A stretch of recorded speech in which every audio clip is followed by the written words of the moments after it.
Oh yeah, we're talking about it. The Hollow Earth, ancient aliens from outer space, and the Aryan race. This is the tale of the world beyond the ice wall, the kingdom below our own, and the tools by which neo-Nazis use these made-up tales to spread their message online through shitposting. You may think you know something about neo-Nazi esotericism. You may even be a consumer of Agarthan shitposting on Instagram. But I'm here to tell you that you're a victim. You're the victim of propaganda that is radicalizing people and normalizing neo-Nazi beliefs. With that being said, let's jump into the occultism and story of Agartha.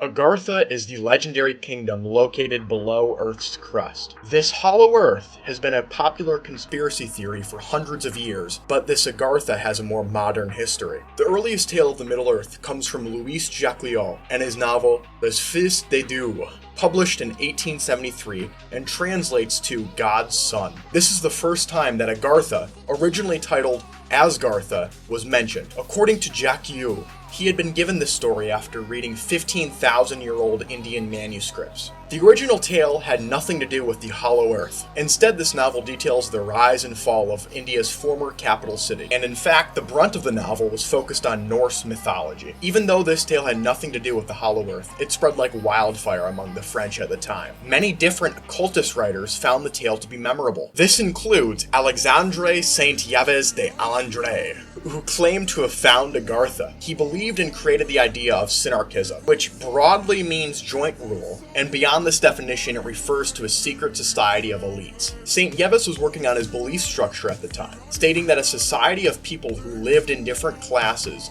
would lead to a more prosperous society for all, if they all were to work in harmony together. He also wanted a federal Europe, composed mainly of corporatist states as the main means of economics, which is essentially the idea that different industries should control a certain sector of the economy. So for example, there could be an agricultural industry that is controlled by an agricultural board, and ideas like this were largely the economic ideal for future fascist philosophers like Mussolini himself. Saint-Yves claimed to have spoken telepathically with the civilization of Agartha. There he spoke with the Ascended Masters, which isn't a concept I can really cover in this video because it's so long and detailed, but it comes from Theosophy, which is another wild world of occultist beliefs. They told him that after the destruction of Agartha, they fled underground where they practiced synarchism and harmony and peace. He wrote about this contact and the world of Agartha in his novel Mission de Inde en Yura in 1886, which brought the world of Agartha to the Western audience. He claimed that men could travel to Agartha by astral projecting themselves into the inner earth. This tall tale brings us to another man that we should discuss. Ferdyard Ossendowski published a novel, Beasts, Gods, and Men, which detailed basically the same story as Saint-Yves' version of it. Agartha is a city with millions of inhabitants, all ruled by the sovereign pontiff, the king of the world of Ethiopian origins, who has magical powers. He and his people practice synarchism after relocating there thousands of years ago. Agartha has over 800 million people, and in 2029 will invade the surface. Agartha had fled to the Hollow Earth after the destruction of the capital city. While this tale is awesome and fun to read about, it isn't really the tale that we want to cover in this video. The real interpretation we care about comes from the Nazis. These conspiracy theories speculate that Agartha was in fact founded 6,000 years ago in the Gobi Desert. It was founded after Hyperborea, our next topic, was made uninhabitable. Agartha was struck down in a crazy cataclysm, sending the realm underground where it thrived. Main figures of the world, such as Jesus and Pythagoras, would come down to Agartha to receive orders from the masters of the world. The Aryans who inhabited both Agartha and Hyperborea split. Some followed the path of the Society of Shambhala, located in the Himalayas, and others remained in Agartha. These Agarthans maintained the Vril force, an energy that made them superior to others. Now, the entire conspiracy theory itself is made up. The Nazis didn't really believe in Agartha. They were instead focused on their Aryan race being descended from Nordic Vikings or Hyperboreans, which I promise we will cover in a few minutes. Even modern Nazis don't really believe in this myth. Instead, in my opinion, The tale is meant to rope people in. It's of course associated with this kind of esoteric worldview.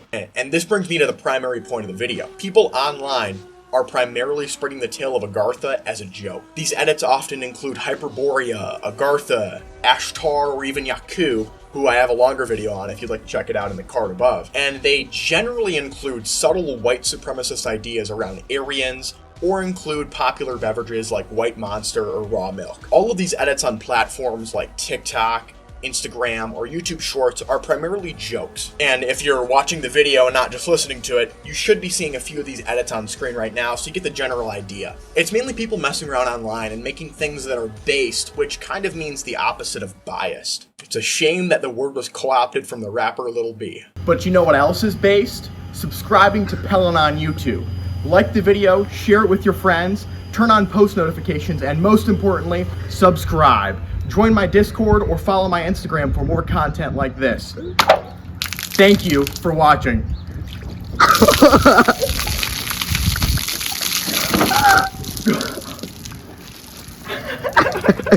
Instead, neo-Nazis have used figures like Ashtar, Yakub, Hyperborea, or Agartha as ways to kind of rope you into this esoteric neo-Nazism, which, of course, kind of is downstream from Nazism. Even a video like this one that you're watching right now almost aids in that kind of agenda that they have. I can't lie that seeing these fucking insane edits about UFOs, Agartha, and Yakub aren't funny, because in a way they really are. The videos are meant to seem cool to believe in. It's like, yeah, I know what Agartha is. Do you? The issue is that this type of content leads to people getting hooked on the far right side of the internet. By utilizing these memes, the ideology is able to spread farther than it could have. I just want you to take a look at this shitpost online. It should be on your screen right now. There is literally the black sun neo-Nazi symbol in the edit. If you weren't wiser, doesn't it seem kind of cool just how, I don't know, based and awesome the edit is? However, in order to explain this crazy phenomena online, we have to tell the tale of Hyperborea, the land beyond the ice wall. Rest now, brother. We have the watch, and I'll see you in Valhalla.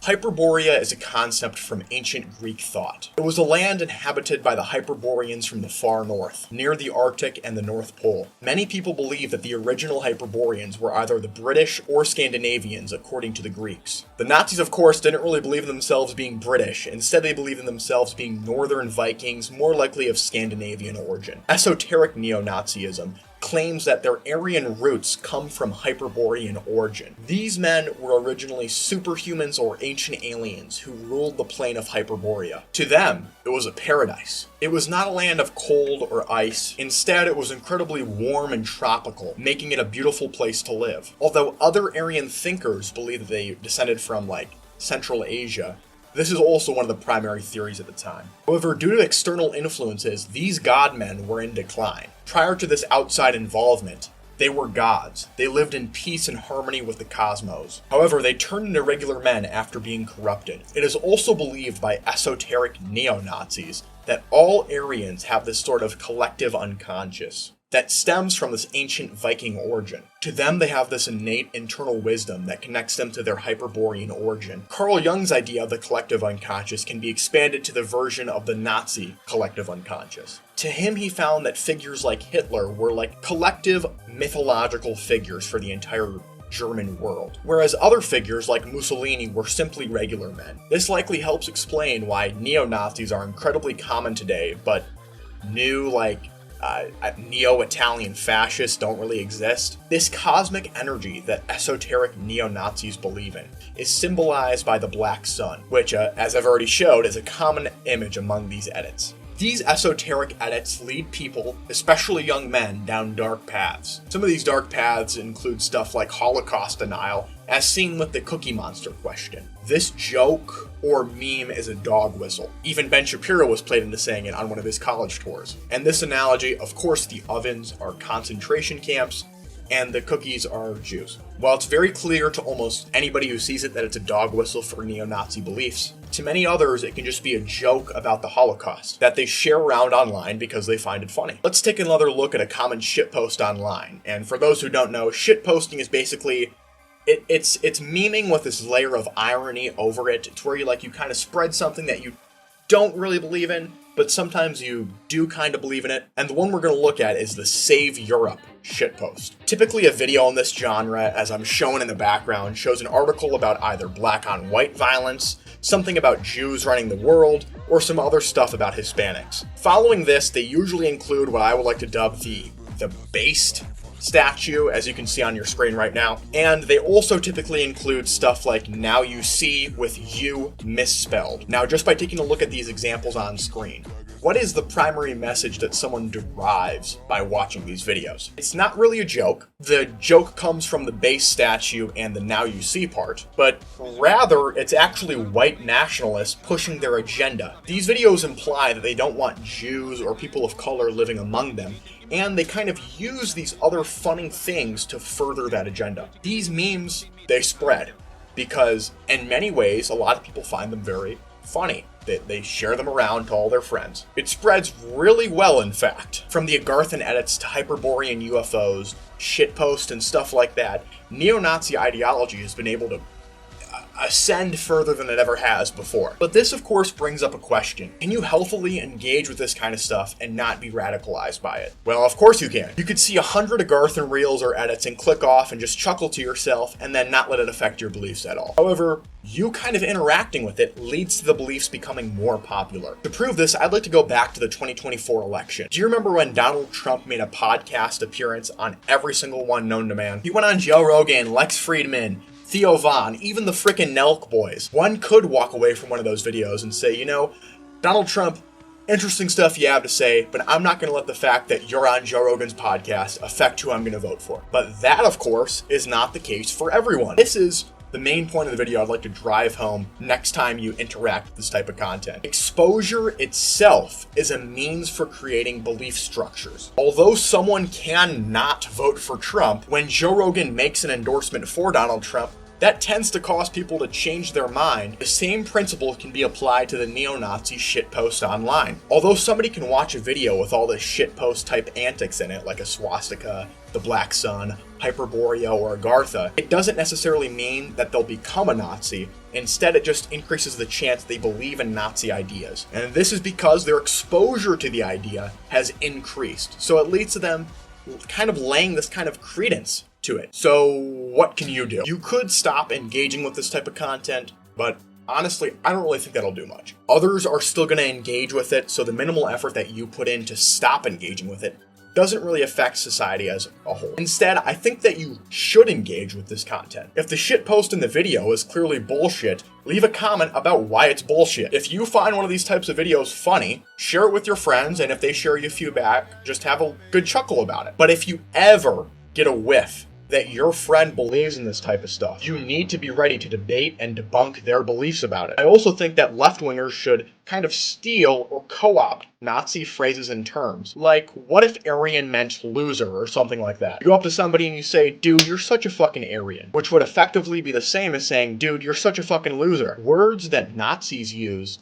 need to be changed. They need to be changed to kind of show how stupid and moronic it is to believe in neo-Nazi ideology. Images and memes online especially need to be captured by the left and used to push a better message. Unfortunately, the communists have actually done a pretty good job at doing this. They basically make the exact same types of videos about class consciousness or the rich stealing from the poor. But I'm saying that we need to go further. Center-left people like myself and center-right people who aren't bought into MAGA need to do the exact same thing. They need to co-opt these kind of talking points and shitposts and memes into something brighter and more positive for the entire world. Some accounts even do this, spreading love, not hate online. But it requires massive effort from everyone. I'll play my part, and I'm gonna co-opt the base statue guy. Thank you for watching. This was Pellin. Much love for the recent support for me coming back and uploading videos again. If you can do me a favor, please subscribe, like, share it with your friend, and click that notification so you can be in tune when I upload another video. And please check out my other stuff. Chances are, if you like this video, you'll like my video about Yakub, the creator of the white race. Once again, thank you. Pellin out.